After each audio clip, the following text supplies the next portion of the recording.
mu myuka mibi y'abantu baba barapfuye. Iyo myuka niba mu bugingo ikazere uko abantu barushaho gukora ibyaha bari mu murimo, niko iyi myuka irimo kubinjira. Ugashika ukuri kuvugana n'umwuka wa gipfumu. Imana yavuganye nawe, Imana yakoranye nawe, Imana yavuze. Kontorora mama, kontorora ijwi rivugana nawe, kontorora umuhanuzi usengana nawe, kontorora umwuka wikontorora mu mubiri, kuko mu mubiri uzabona ibitandukanye n'ibyo wakarebye hehe mu mwuka. Imana ibwira Mose, iramubwira ngo bwira Abisiraheli bakomeze bagire gute, bagende. Ariko kuko Abisiraheli batari barigeze bamenya Imana, Mose ariko kubabwira ngo bamwe barema ibico, barema inteko yo kurwanya nde.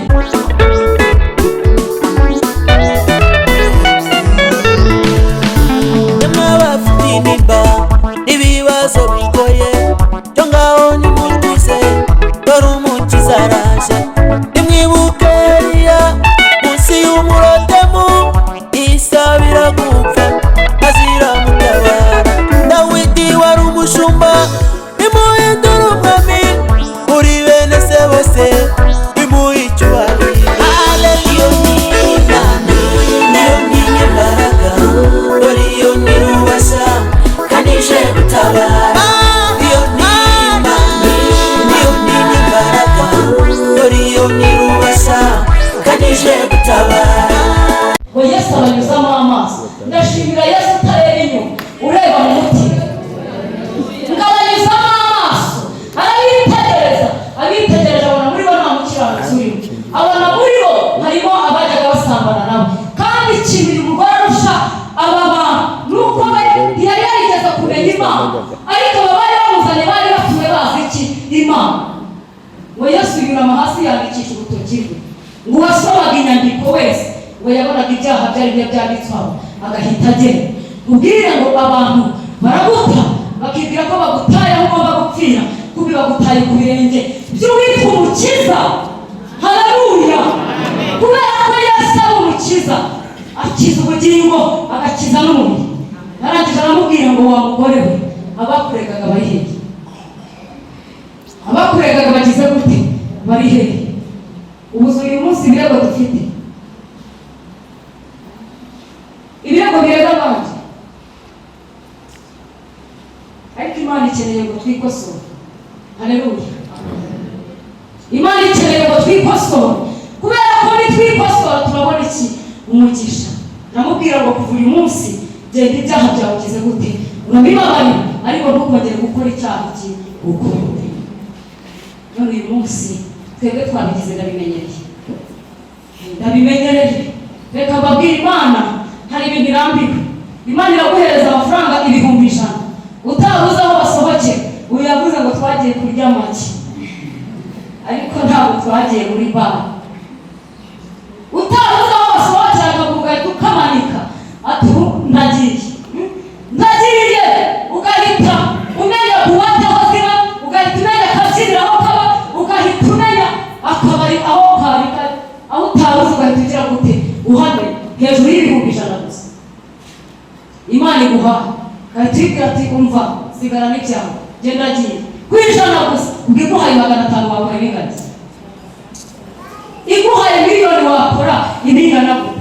Ariko Imana ikeneye gukizwe ufite igiceri cy'ijana, ikeneye gukizwe ufite miliyoni, ikeneye ngo ukizwe ufite umugisha utarahabugira gute ukizwe. Wihindurwa n'ibihe, wihindurwa n'igihe Imana iguhaye gitoya gusa, utazi igihe uzaba ngo gitume wibagirwa iki Imana. Amafaranga Imana iguhaye gituma wibagirwa iki Imana. Akazi kaza Imana iguhaye gituma wibagirwa iki Imana. Urugo rwiza Imana iguhaye gituma wibagirwa iki Imana. Unanirwe gusenga, korera Imana igifite iki uburyo. Haleluya! Uyu munsi dufite abantu Imana ibeshejeho mu mahirwe ya kabiri, ariko ntabwo tujya tuyaha iki agaciro. Ndashaka kubwira ngo impamvu utaguye kuri iriya senta, impamvu wabyaye neza ugatahana umwana muzima nawe ukaza uri muzima, impamvu warwaye ugakira, impamvu wagiye mu bitaro igitabo uryamyeho bakaba bagikuyeho ubundi bamujyanye muri wowe ugataha, ntabwo ari ukugira ngo uze kwereka Imana munsi y'ikirenge, ntabwo ari ukugira ngo uze kuyibwira ngo ibi nabikoraga kuko nari ntarasobanukiwe. Imana ikugaruye ngo ukosore ibyo wakoresheje mu gihe gishize. Imana ikugaruye iguhaye ayandi mahirwe yo kubaho ngo utungane ibyo wangije mu gihe gishize, kubera ko iguteguje ko nawe ejo ariho ugize gute ukurikiye. Ariko igihe iguhaye ntabwo ukibona, ntabwo ukimenya kuba ugarutse mu buzima, ntabwo ubimenya, urumva ari ibisanzwe. Ariko usubije ubwenge bwawe inyuma wakavuze ngo hari ibyo nari nararishe, uyu munsi ngaruye mu buzima ngo mbikosore ngendane n'Imana neza.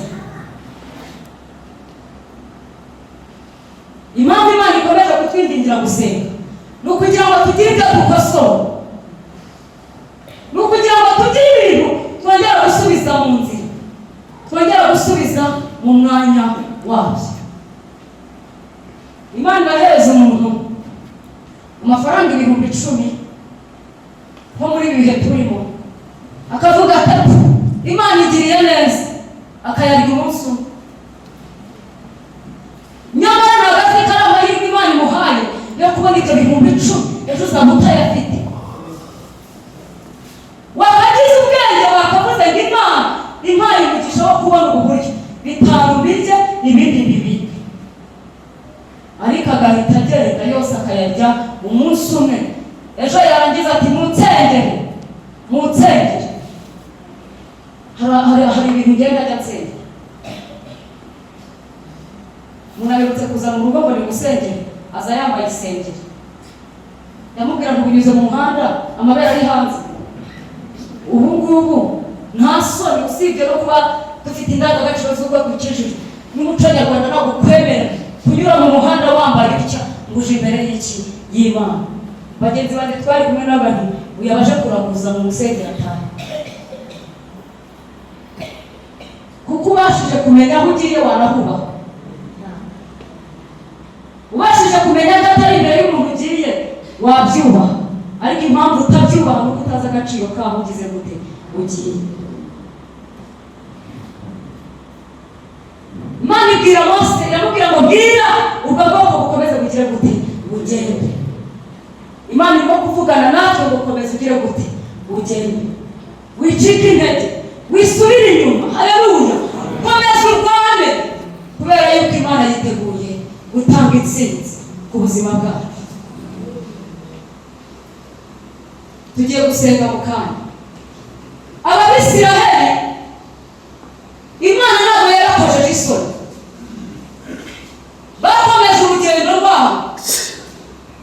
Imana ikora igitangaza ku nyanja itukura, n'uyu munsi tutarongera kumva mu mateka y'isi ngo ica umuhanda mu nyanja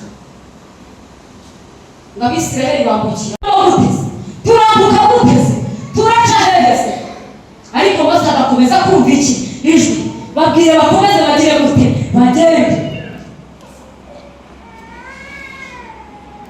Mubwire ngo ntabwo agakiza kaza mu mugamara, agakiza kaza mu gihe cy'ibibazo, agakiza kaza mu gihe cy'amakuba. Ubu sugira ngo bimeze gutya, Imana turi kure, Imana iri hano, Imana iri kumwe natwe, kubera yuko irimo kuvugurura. Haleluya. Bamwe bateranya itsinda ryo kurwanya Mose, babona yuko Mose ibyo ababwira ari ubuyobe, babona ko ibyo Mose ababwira ari ukubashuka. Ariko Mose akimara kumva iyi mvugo ngo azamuka umusozi ajya kwinginga Uwiteka. Haleluya. Ntabwo yigeze agira igihe cyo guterana n'abiki amagambo. Ariko rero urakore uyu munsi ngo ntabwo muratwita amagambo, muratwite ubusinzi, turatwite ibyaha bitandukanye, amagambo yakureze. Jya kuri YouTube urebe umukobwa uriho bita Zawadi, uraba barimo kumutera amagambo. Ni abarokore bagenzi, nta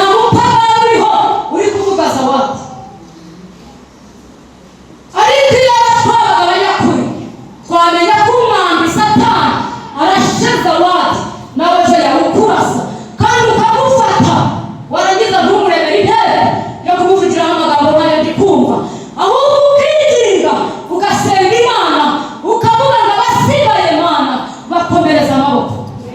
Haleluya.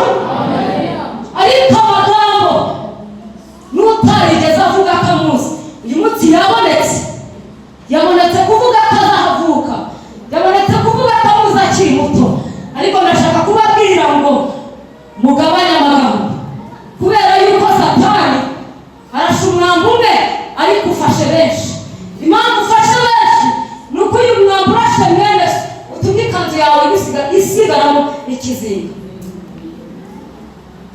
Ikizinga gisigayeho ni amagambo urimo kumuvuga, kuko ayo magambo ntacyo yunguye Imana, ahubwo ari gukomeretsa, arimo gusenya, arimo kumanura, ntabwo arimo kuzamura. Babwire ngo uwatagize ubwenge ntabwo yakamutera ibuye, ahubwo yagasenze akavuga ngo Mana ugatabuye kwisenta. Haleluya. Haracyari amahirwe, haracyari ibyiringiro yuko wakongera ukamugarura mu nzira yawe, akongera ukaba umuyoboka muzima ukurikiye Kristo. Mubwire ngo umuntu yaguta ariko Imana ntiyaguta, umuntu yagusiga ariko Imana ntiyagusiga, umuntu yakureka ariko Imana ntiyakureka. Muri ibyo aravuze ngo sinzabahemukira. Imitima y'abazabadi yabwirije ntabwo yabahindukiye ngo imubwire ngo awa, kandi warigeze ufashwa n'inyigisho zaturutse mu kanwa ke, warigeze ukizwa kubera ko yabwirije mu giterane wari wicaye ugatahoshyujwemo imbaraga. Ntabwo wari ukwiye kumwitura nk'uko isi igeze gute imwituye, wari ukwiye kumugira ku mavi, wari ukwiye kumugira ku musozi. Wacu yaravuze ngo abajyana na Yesu gutabara bagatabara abandi, abo nibo bazabona iki? Ingororano. Ariko urebe ukuntu Satani ajya turasa natwe ubwacu tukitera. Umwe muri twahura n'ikibazo kamera tukazego nk'uko baziteye. Ubu nubona ko baziteye ndi kubwiriza, ejo bagize ikimvugwa bazigarura hano bati n'ubundi twarabibona ntiyakizwaga nta gakiza yagiraga, uriya ndamuzi twaragenda. Iyi kamera bandunze ubu bayindunze kuko mpagaze neza, ariko ejo nihagira icyiza uwo mutabona mpamya hano muzayibona. Amvugaho duka atarahaza, amvugaho yabonye tutarahuriye, ariko kuko ari igihe Shitani abazanye ku muntu akamushyira mu kibuga, yarangiza agakoresha twicaye tugafatira amabuye icyarimwe tukayamumisha. Nyamara Yesu yari mu iteraniro ngo abayuda bafata umugore bamuzanira Yesu ngo bamusanze mu cyaha cy'uko yafashwe agize gute asamba. Ngo baramuzana ngo babwira Yesu ngo uyu mugore yafashwe asamba, kandi itegeko ririho rivuga yuko umuntu ufashwe asamba aterwa amabuye akagira. Abisiraheli bamaze kwambuka inyanja, uzi ibyo bakoreye Imana? Ngo barahindukiye ngo bafata igishushanyo cy'ikimasa cyitwa ikigirwamana, baravuga ati iyi niyo yadukuye muri Egiputa, iyi niyo yatwambitse, iyi niyo yatugaburiye. Ngo bayikubita imbere, ngo batangira kugirana no kugira gute no kuyisenga. Bibagirwa iki? Imana. Umwana w'umuntu aribagirwa, umukorere neza nk'umukorere neza umwana w'umuntu agira gute? Aribagirwa. Niyo mpamvu muri aya masengesho Imana irimo kukubwira ngo ibuka aho Imana yakuvana. Haleluya. Ibuka aho Imana yagize gute? Yakuvana. Urebe n'ahantu Imana igize gute? Ikugejeje. Nurangiza ibyo wagomeyemo Imana, uko wayisuzuguje kose, upfuka mubwira Imana ngo igiye gute? Ikubabarire. Inzira Imana yagombaga guca ku buzima bwawe yaraziciye. Ubitaciriye inzira avuga ngo urabeshya. Icyo Imana yagombaga gukora muri twe yaragikoze, ariko ikeneye kumenya ngo twebwe icyo yadusabye gukora twaragikoze. Niyo mpamvu tugiye gusenga Imana. Navuga byinshi, ariko umwihariko tugiye kugira uko tugiye gusenga muri ibi byiciro. Tugiye gusengana n'abantu bemeye guhindukira bakagarukira Imana, bakemera kurama, bakareba mu ijuru, Imana ikababohora, Imana ikabagirira neza, Imana igatuma inda abantu benshi batwite zivuka z'ibyaha, bakihana bakatura, Mwuka w'Imana kongera akabatahamo.